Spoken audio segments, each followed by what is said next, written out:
che è responsabile della commissione sismica dell'Ordine dei Geologi del Veneto, con preghiera di restringere al massimo. Bene, buongiorno a tutti. Per stringere cercherò di fare del mio meglio, mi hanno aiutato i relatori precedenti, perché io dovrei fare anche un po' una storia dell'evoluzione normativa in campo sismico e abbiamo già visto molto, quindi qua vi rassicuro anche taglierò. Semplicemente a questo punto farò anche un po' la parte del rompiscatole, perché tengo a sottolineare alcuni aspetti di criticità nelle norme che tutti i giorni da qualche tempo a questa parte siamo chiamati ad applicare. Intanto un primo aspetto tecnico: si parte, è già stato citato il Regio Decreto del 1907, ma diciamo che fino al DM 96, quindi fino poi a quando non è entrata in vigore l'OPCM 3274, si ragionava sempre in termini di tensioni ammissibili nel calcolo delle strutture. La grossa svolta appunto si è avuta con l'OPCM 3274, in seguito alla quale si è iniziato obbligatoriamente a ragionare in termini di stati limite. La stessa impostazione è stata mantenuta nelle successive, vado rapido per i motivi che ho detto, nei successivi aggiornamenti, fino ad arrivare al decreto ministeriale 14.1/2008, cosiddette norme tecniche per le costruzioni, in cui appunto è ulteriormente ribadito l'obbligatorietà a ragionare in termini di stati limite. Parallelamente, diciamo, a questi cambiamenti c'è avuta una certa rivoluzione anche per quanto riguarda la classificazione sismica. Questa classificazione mostra appunto la nostra penisola come era classificata fino praticamente al 2003, l'entrata in vigore dell'OPCM 3274. Soprattutto vedete che le zone grigie non erano classificate sismiche. Questa era la classificazione appunto di riferimento fino al 2003. Dopodiché è entrata in vigore l'OPCM 3274 e anche in questo ha dettato una certa rivoluzione. Non esistono più zone non sismiche, ma esistono delle zone, partendo dalla 1 ad elevata sismicità, per arrivare a zone a sismicità molto bassa, la zona 4. Successivamente, nel 2006, è già stata citata, con la OPCM 3519, entra in vigore questa nuova classificazione, la mappa di pericolosità sismica, che sostanzialmente è stata costruita sulla base di una maglia di punti ai quali corrispondevano dei valori di accelerazione e non solo, di diversi parametri sismici, una maglia di 10 km per 10 di dimensione, che interessava tutto il territorio nazionale. Dall'interpolazione di questi dati è scaturita appunto questa mappa di pericolosità. Questo fatto ha introdotto una qualche incongruenza, perché, come ricordava prima l'ingegner Talato, ovviamente ci sono, essendo rimasta in vigore per i problemi amministrativi anche la vecchia classificazione dettata dalla UPCM 3274, ovviamente ci sono delle zone che cadono magari a cavallo di diverse fasce, e diciamo che questa criticità, questa incongruenza non è stata risolta dal legislatore. Nello stesso modo, in questo periodo, ovviamente la Regione Veneto, non sto a ripetere quello che è stato detto, si adegua e recepisce mano a mano i vari provvedimenti che arrivavano a livello nazionale, ma soprattutto con la DGR 3308 del 2008, ne ha già parlato l'ingegner Talato, si danno anche indicazioni per la redazione e verifica della pianificazione urbanistica. E qua ci sono diversi punti critici. Intanto appunto la norma, la delibera di giunta regionale, prevede l'obbligo dello studio di compatibilità sismica solo per le zone classificate 1 e 2, secondo però la vecchia, tra virgolette, OPCM 3274. Questo cosa significa? Che, come abbiamo visto, zone 1 non esistono in Veneto, secondo quella classificazione, quindi si applica semplicemente soltanto alle zone classificate 2. Quindi diciamo che si restringe notevolmente il campo e soprattutto diciamo che questo obbligo va un po' in contrasto con quello che sono gli indirizzi a livello nazionale e, come abbiamo visto, anche regioni limitrofe applicano perlomeno il primo livello di microzonazione sismica già da qualche anno a tutto il territorio regionale. Infatti voglio sottolineare in particolare proprio questo aspetto, mentre diciamo che se la finalità a livello nazionale era quello di estendere il più possibile il discorso della prevenzione sismica sul territorio, la Regione Veneto con questo provvedimento in realtà tende un attimino a ridurre il più possibile il campo solo appunto alle zone classificate 2.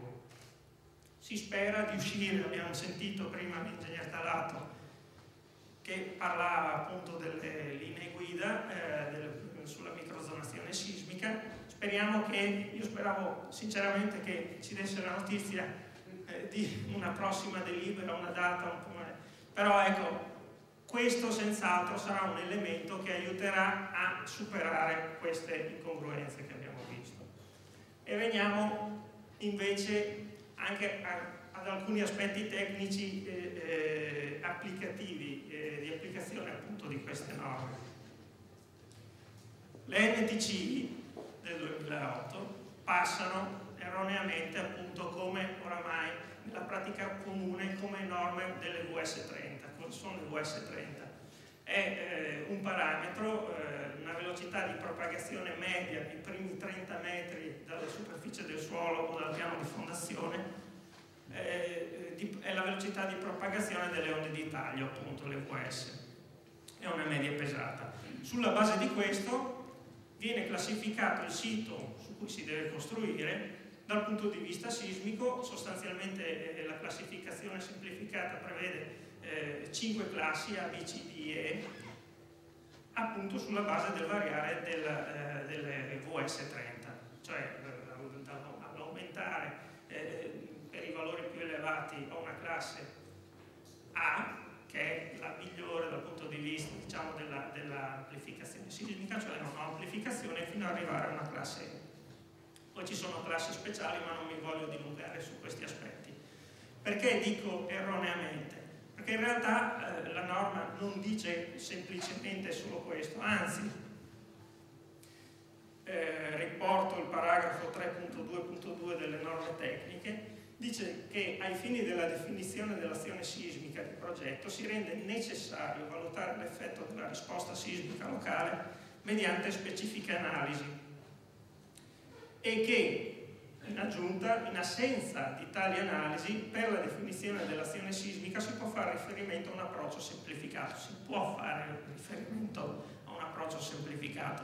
Purtroppo la pratica comune è andata su questo piano qua. Di fatto si applicano quasi esclusivamente, anche per opere di una certa importanza, solo gli approcci semplificati, trascurando tranquillamente gli studi di risposta sismica locale, che sono sicuramente studi ovviamente più raffinati dal punto di vista tecnico, che ovviamente costano di più, ma che per certe opere varrebbe la pena di applicare un po' più diffusamente. In che cosa consiste uno studio di risposta sismica locale? Noi abbiamo una sorgente sismica che si propaga verso la superficie. Se c'è il puntatore, ok. Questa è la sorgente sismica.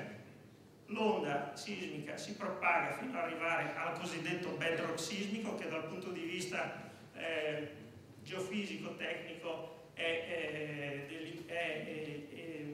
identificato con una velocità di almeno 800 metri al secondo delle onde di taglio, e da qui poi si propaga fino alla superficie. Fatto sta che il segnale sismico, finché finché si propaga sul bedrock ha una certa ampiezza e quando arriva su materiali più sciolti, meno rigidi, viene amplificato. Questo per dirla molto rapidamente, molto semplicemente. Ecco in che cosa consiste quindi i passaggi di uno studio di risposta sismica locale. Si parte da un set di accelerogrammi spettrocompatibili. Spettrocompatibili vuol dire compatibili con lo spettro di risposta dettato dalle leggi, dalla norma, sul suolo rigido, per arrivare attraverso una caratterizzazione sia dal punto di vista sismico. Questa è rappresentata ad esempio un profilo di onde delle VS, delle VP, delle onde di propagazione di taglio e compressionali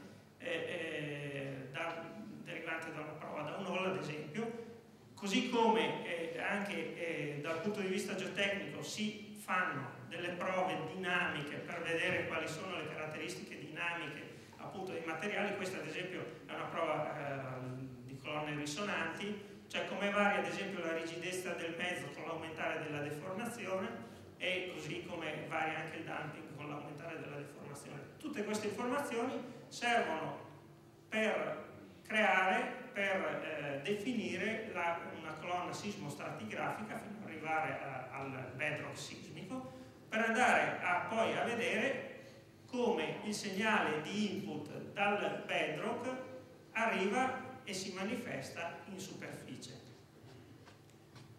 L'ho fatta molto breve, ma sinteticamente appunto uno studio di risposta sismica locale prevede questi passaggi. Questo purtroppo non è pratica comune. I metodi semplificati invece oggigiorno sono invece di pratica comune, anche perché piacciono molto, perché appunto sono metodi semplificati, quindi dal punto di vista economico costano ovviamente meno e danno quel numerino che serve magari all'ingegnere appunto per dimensionare l'opera. Ma quale significato e quale peso poi dobbiamo dare a questo numerino molto spesso che viene fuori, molto spesso non lo sappiamo. Vi porto un esempio che è stato citato poco fa da un mio collega. L'esempio della relazione geotecnica sismica del PSC dei comuni dell'Alto Ferrarese. Perché porto questo esempio? Perché sono atti sono pubblici, si scaricano anche da internet questa relazione, e soprattutto è interessante perché questi comuni sono tra quelli pesantemente colpiti dagli ultimi sismi, dagli ultimi eventi, e soprattutto dove si sono manifestati quei fenomeni di liquefazione così importanti. Questo studio è stato fatto tra l'altro dall'Università di Ferrara e diciamo che è partito, applicato appunto, come ripeto, approcci semplificati, dalla raccolta dati, in sostanza delle prove penetrometriche statiche delle CPT, in base ai quali si sono classificati i terreni di questi 6 comuni e su tutte quante le verticali che erano a disposizione nei database si sono classificati i terreni come suoli tipo C e tipo D. Le linee guida della regione Emilia-Romagna, che credo siano in vigore dal 2006, restituiscono per queste situazioni un coefficiente, un fattore di amplificazione unico pari a 1,5. Sulla base di questi dati di input, non solo questi, ma comunque questi diciamo sono quelli fondamentali, è stata stimata la suscettibilità a liquefazione in questi terreni, in questi territori, e i risultati quali sono stati? Ho riportato, citando pedantemente il testo delle conclusioni dello studio, praticamente in questi comuni non ci sarebbe stato nessun rischio di liquefazione basso o nullo, se non per qualche verticale in cui questa evenienza è risultata significativa. Ad esempio prendo 100 Mirabello, nessuna verticale è risultata significativa. Cosa significa? Intanto già parlare di verticali in un problema del genere che è almeno tridimensionale già ci ci dà un'idea di come gli aspetti geologici, geomorfologici non sono stati tenuti assolutamente in nessun conto, tanto che infatti di livello 1 qua non se ne parla in questi comuni. Si arriva a queste conclusioni, sappiamo bene che è quello che poi è successo. Questa è una foto nella zona di Mirabello, ma potrei far vedere decine di immagini, alcune le avete già viste. Qui siamo a Sant'Agostino, San Carlo per la precisione, una frazione di Sant'Agostino, le immagini parlano da sole. Cosa voglio dire? Che spesso i cosiddetti metodi, invece approcci anche più qualitativi, empirici, non ci daranno il numerino, ma forse ci aiutano a ragionare un po' su qual è l'assetto del territorio, qual è la situazione reale.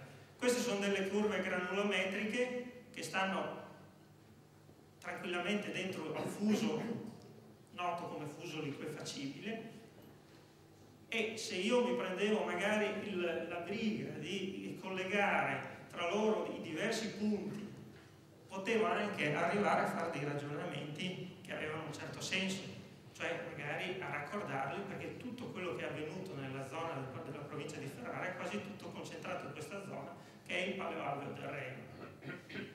Questi ragionamenti sono mancati e continuano purtroppo a mancare in molti atti, in molti documenti pubblici, e sarebbe il caso magari di rispolverare un po' anche questi criteri più empirici, ma che ci darebbero modo di ragionare in altri termini, non solo ingegneristici. E poi lascio anche un po' la palla, voglio lanciare un po' una piccola provocazione, ma questi numeri che siamo obbligati comunque molto spesso a dare, perché è quello che ci viene chiesto, quale peso dobbiamo dare? Spero che i relatori che mi seguiranno possano dare questa risposta. Grazie.